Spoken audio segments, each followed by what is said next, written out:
Hello everyone, let's look at this problem today which is called lowest common ancestor of a binary search tree.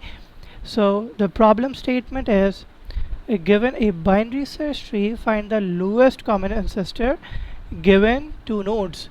So let's look at this example. We are given two nodes which are 2 and 8, and we need to find the LCA, the lowest common ancestor.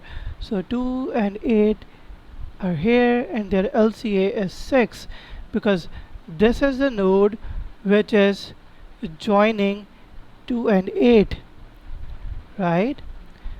Now let's look at another example.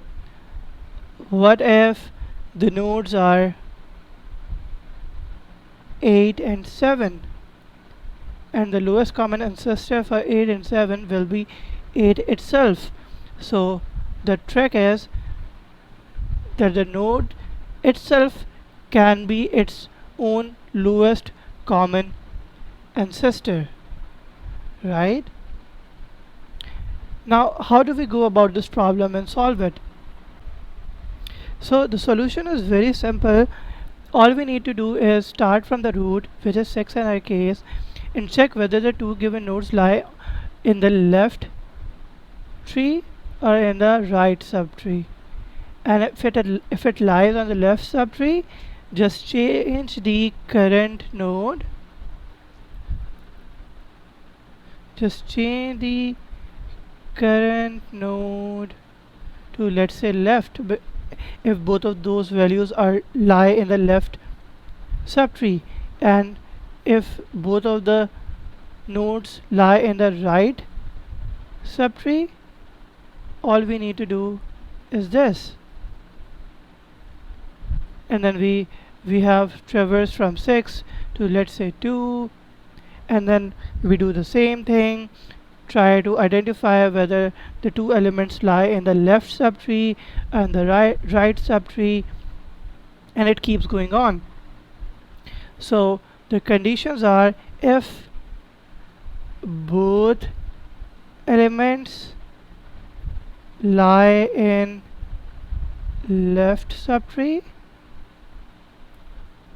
or both elements lie in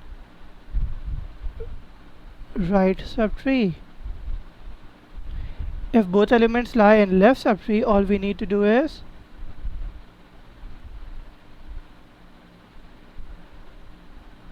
this, and if both elements lie in the right subtree, all we need to do is traverse to the right. And now what if that elements both of the elements neither lie in the left subtree or in the right subtree? That means one of the elements lie in the left subtree and one of the elements lie in the right subtree.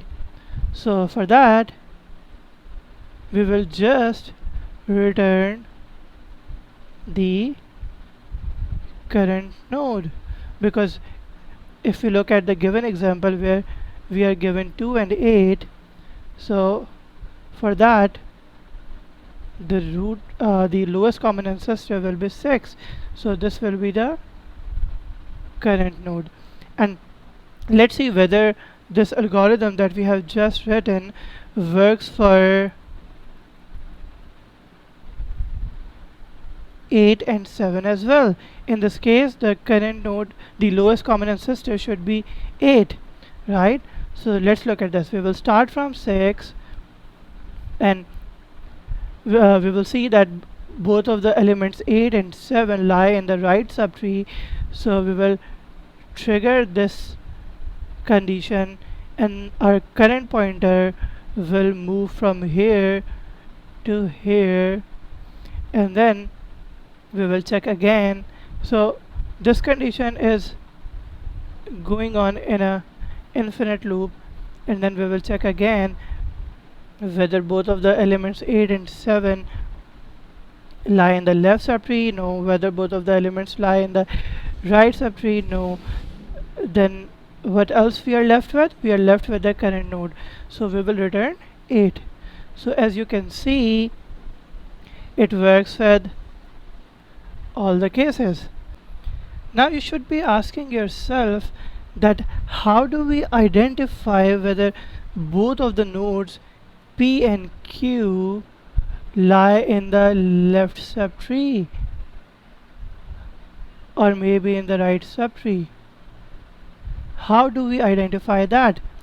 Note that we are given the binary search tree, so using this data structure it's very easy to identify whether uh, let's say we are the current node is 6, okay, and we want to identify whether P and Q, which is P is 2 and Q is 8, whether both of these lie in the left subtree. If both of these lie in the left subtree, they should be smaller than 6, okay, so they should be smaller than 6. And if P and Q lie in the right subtree, then that means that 2 and 8 should be greater than 6. So using this property of a binary search tree, it's very easy to identify whether the given nodes lie in the left subtree or the right subtree. The solution is very simple.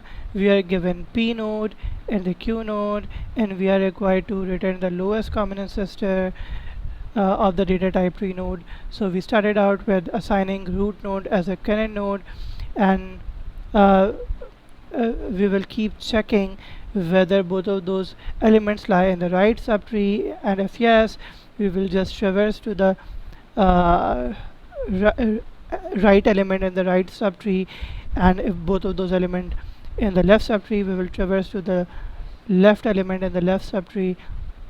And then if that is not the case, if both of those elements neither lie in the left subtree nor in the right subtree, then we just return the element, and that's it.